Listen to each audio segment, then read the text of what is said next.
Strictly speaking, caramel is the process of heating sugar to a point where it caramelizes. So we put the sugar straight into the pan, a clean dry pan with no water in it, and very gently heat it. This video is sped up, but we should be trying to do it very gradually and gently.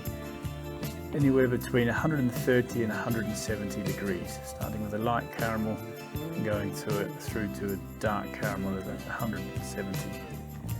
Once it hits 140, it's known as the hard crack stage, where you can run it out onto a piece of silicone like this to create a garnish or something, and it will set.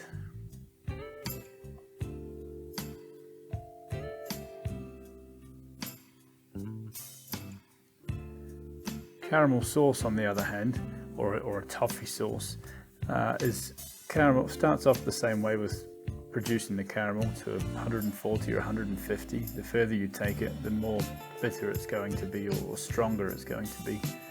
And then we add some fat. Now in this case, we're making a caramel sauce for a sticky toffee pudding.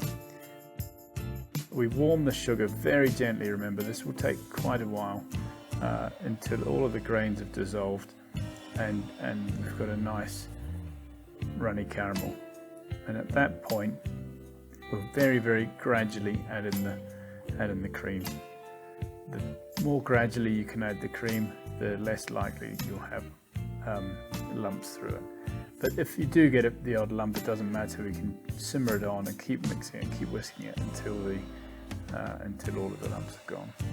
And at that point, we'll then start to whisk in the butter. As you can see, there's quite a lot of butter, and this is what gives it its nice smooth texture and stops that caramel from setting hard like it did with the garnish that we made for the tarte tatin.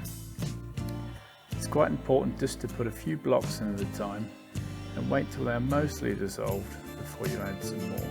Okay. And keep whisking and whisking and whisking. It's really important to keep it moving, otherwise it just will curdle and it won't hold together nicely.